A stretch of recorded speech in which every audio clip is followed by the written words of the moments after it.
Hello and welcome to all in this video lecture series on 8051 microcontroller. We are discussing hardware interfacing with 8051 microcontroller.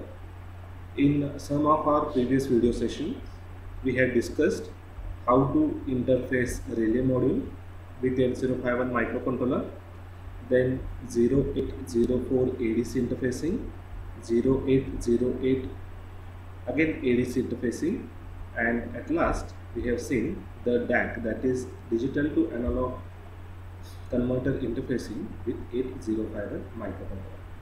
And in this today's video session we are going to talk about interfacing a DC motor with 8051 microcontroller. Okay, so here in order to interface the DC motor with 8051 microcontroller, we are rely on the motor driver IC, and that is known as M293D, right?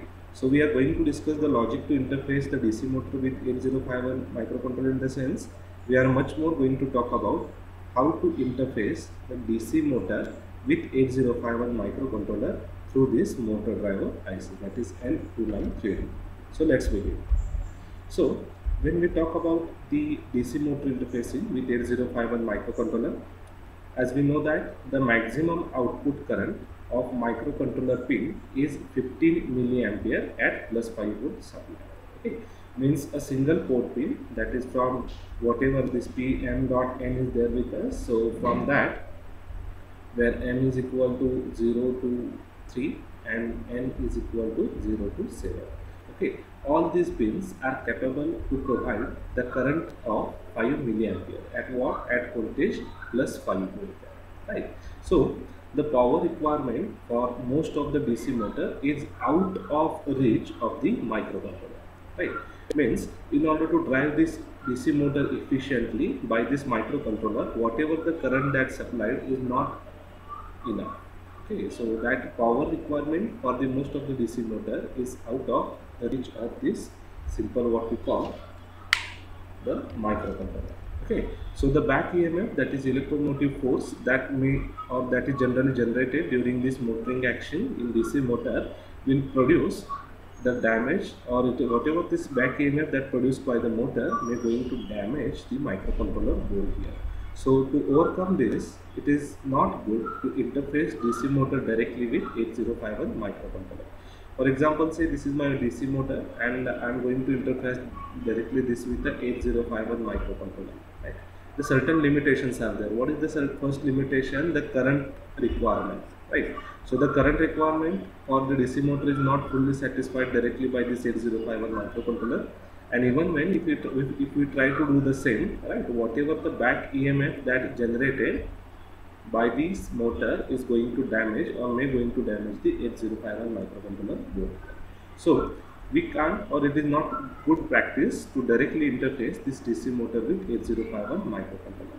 And in order to tackle this situation, right, what we are going to do, we are going to rely on motor driver circuit, and that motor driver circuit is connected in between your DC motor, right? So I will represent over here. So this is there with me. So instead of connecting the DC motor directly with 8051 microcontroller, what we are going to do, we are going to make use of this motor driver circuit, okay, in between 8051 microcontroller and DC motor, right? So this is the basic need of it. First is what? To satisfy the current requirement, and second, to protect the board from the back EMF that generated by the DC motor. In order to deal with these two situations, what we are going to do, we are going to make use of this motor driver circuit here, right? So to drive the DC motor, L293D and L298N, these motor driver ICs are used. For L293D motor driver IC, the motor supply is variable between plus 4.5 volt to 36 volt. However, the maximum current that supplied is what? 600 milliampere. So just try to get this. If we are going to make use of microcontroller, the single port pin is capable to give only 15 milliampere current. However, if I am going to make use of this driver circuit is capable to give the maximum current up to 600 milliampere. Okay, and because of that, here whatever the motor current requirement, power requirement is there, that will be fully satisfied through this motor driver IC. So these are the two options there with us, L293D and the second one is L298M, right? So when I'm going to talk about L293D, the voltage supply range for the motor is between 4.5 volt to 36 volt. However, it is capable to deliver a current up to 600 milliampere. However, if I am there with a maximum current requirement, I am simply going to rely on this L298M, right? So where the motor is supply up to 36, which is surely greater, say 36 volt, greater than that of L293D, and the current that it is going to provide is what? 3 ampere. Okay, so where we are dealing with the high rated applications, we may go with this L293D, right? So here, when we are going to talk about any automation activity, or I will say as a robotic activity, we require what? The interfacing of L293D with that of, say simple, or the DC motor interfacing with your the central controlling unit, and that can be do through this motor driver IC. So let us talk about L293D, the motor driver IC, right? So this is a pin configuration. This is basically a 16 pin IC, right? So the same its implementation, or it's what we call the equivalent IC implementation, which is present in Proteus library is shown here, right? Here, so it is as said 16 pin IC, which is going to say generally we are going to give the plus 5 volt supply to this VCC1 pin. Okay, so here if you see, we are there with this different configuration. The one configuration I will say as an input 1, input 2, output 1, output. And similarly, if you focus over here, then we are there with what? Input 3, input 3, input 3, input 4, then simple output 3 and output 4, right? So what it indicates, a single IC is capable to drive two DC motors simultaneously. Just try to get this. A single L293D, this motor driver IC, is capable to drive the two DC motors. So one DC motor need to be connected between this output 1 and output 2. However, the second DC motor is generally connected between output 3 and output 4 in this way. And the controlling action, that means to what we call that, run that motor either in clockwise or anti-clockwise direction. So that controlling action for motor 1 is given from input 1 and input 2. However, for motor 2, it is given from input 3 and input 4 here. So just try to get this. Here, this configuration, input 1, input 2 deals with motor 1, whereas the input 2, input 3 and input 4 deals with motor 2 here. Okay, with the controlling action is given from input 1, input 2, input 3, input 4. Okay, and the motor is actually connected between out 1, out 2, the first motor, and out 3 and out 4 for second motor here, right? So here, this controlling action, that is input whatever given here as shown, input 1, input 2, input 1, input 2, input 3, input 4. This is basically given from where? From this 8051 microcontroller. The port pin, through the port pin we are going to give the controlling signal, right? So here the pin number 4 and 5, this is ground, which is grounded here, and again the pin number 12 and 13 is a grounded here, right? Now the most important here, this VCC2, the VCC2 is generally depends on your motor supply.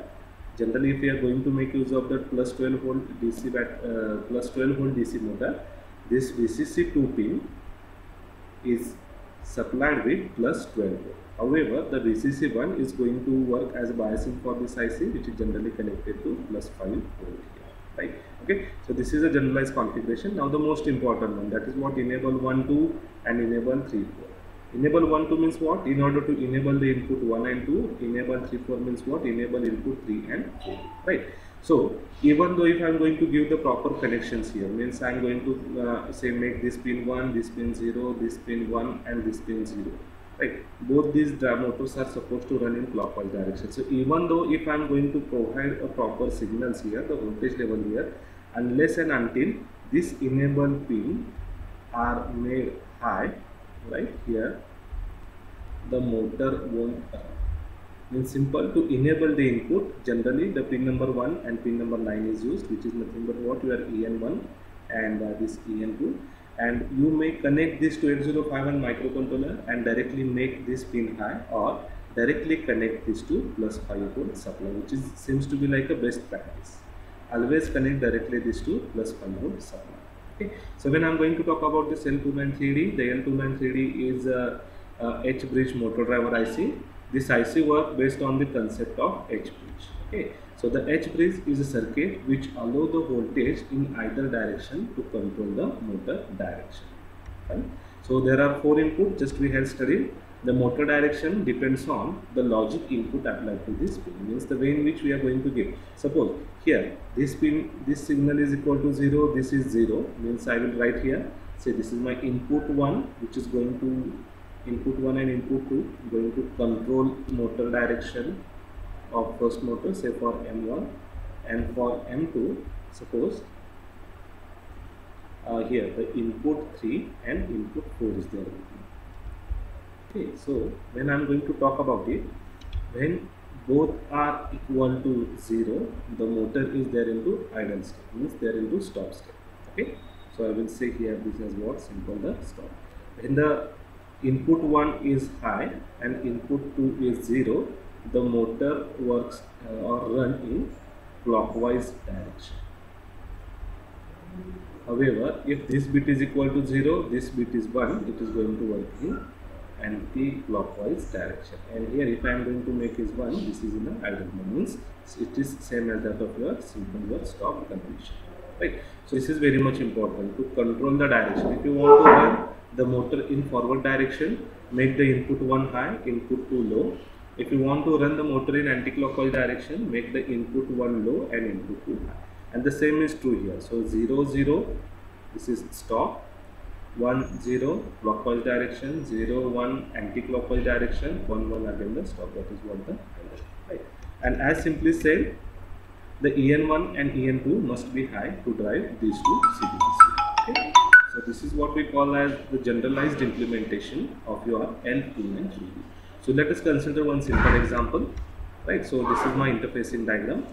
So as per my interfacing diagram, what we are going to do, the two motors are connected here, right? So the out 1, out 2 deals with motor number 1, out 3, out 4 deals with the motor number 2. The VS, that is the pin number 8, is supplied with plus 12 volt. The VSS pin number 16 is supplied with plus 5 volt. And we are going to make this enable 1, enable 2. We are going to connect this directly plus 5 volt supply. Okay, so that what will happen, continuously my input is there into enable, right? So simple, the P1.0, P1.1 going to control the direction of motor 1, and P1.2 and P1.3 going to control the direction for motor 2 here. Okay, so when this bit is 1, I will write here, suppose this bit is 1, this bit is 0, what will happen, the motor 1 will run in clockwise direction, and if this bit is 0 and this bit is 1, it run in anti-clockwise direction, and the same is true for what, this motor 2 here, right? If this bit is 0, second bit is 1, it is going to run in anti-clockwise direction, whereas if my first bit is 1 and this bit is 0, it is going to run in clockwise direction. So this is a simple and straightforward logic that we are going to implement in Keil IDE and going to give its demonstration in simple Toki simulation software, right? So what we are going to do, first we are going to run both the motors in clockwise direction, wait for some time, and again run both the motors in anti-clockwise direction. So let's see. So consider this program. As said, the first input, input 1 is connected to P1.0, second input, input 2 connected to P1.1. For second motor, the first input connected to P1.2, and the second input of motor 2 is connected to P1.3 here, right? So these are the connections simple. As we are going to send a signal from microcontroller to motor driver IC, all these port pin, that is port P1, is configured as a out. Then simple, this while 1, And now I'm going to rotate the motor in clockwise direction. And in order to rotate the motor in clockwise direction, we have seen the first input is 1, second input 0, again first input 1, second input 0. The same task we did here. First input 1, second input 0. For motor 2, first input 1, second input 0. Then we are providing a delay. So the motor will run in clockwise direction for the amount of delay provided. Then I am going to stop the motor. So for that, all the port pins are made 0. Again some delay, and then to run the motor in anti-clockwise direction, first input 0, second input 1, third input 0, and last input is 1, right? And again just call this delay. So in this way we are going to rotate the motor in simply clockwise direction and anti-clockwise direction. So here I am going to run the code, right? And now just check out the output. So here we did this implementation. Now I am going to run the program. So just check out here. First, the motors are rotating in clockwise direction when it is 1 0 1 0 is there with us, and going to stop for some amount of time, and again it is going to reverse its polarities, and in response to that the motors are running to the anti-clockwise direction. So simple. By controlling the directions of these pins, we can make the DC motor to run either in clockwise or in anti-clockwise direction. So in this way, simple, we can interface the DC motors to this 8051 microcontroller through L293 motor driver IC. Now let us consider we are going to put the two switches here. The first switch I am going to connect to P1.4 and the second switch I am going to connect to P1.5. And what I want to perform here, when I am going to press the first switch, both these motors should run in clockwise direction. And when we are going to press the second switch, both these motors should run in anti-clockwise direction. So let us develop a code for this. So as mentioned, S bit say button 1, B1 is equal to P1.4, the first button I can say, and the second button is P1.5. Okay, so this is button 2. Now the things are some little bit of change. Here the first 4 pin, that is P1.0, 1, 2, 3, these are going to work as output, whereas these 2 pins are going to work as a input. The moment at which I am going to press the switch, the status of the pin is get changed from high to low, and in response to that, the both motors should run into clockwise direction. And when I am going to press the second switch, both these motors should run into the anti-clockwise direction. So let us check out its execution. So here the change is there is what? First of all, I am going to change the status. If B1 is equal to 0, what we have to do? We have to run both the motors continuously into clockwise direction. Okay. So for that, this get changed. And if B2 is equal to 0, what we are supposed to do? Both these motors should run in anti-clockwise direction over here. Okay. So now just check out the execution here. So we will then execution. Right. So initially no switch is pressed, the motors are there in idle state. Now I am going to press the switch. So the moment at which I press the switch, both motors are running in clockwise direction. Okay. And when I am going to press the second switch, both these motors are going to run continuously into anti-clockwise direction. So here, as per the requirement, we can change the directions of both motors depending upon the implemented buttons. Right. So this is a way by which we can interface simply the DC motor through motor driver IC L293D.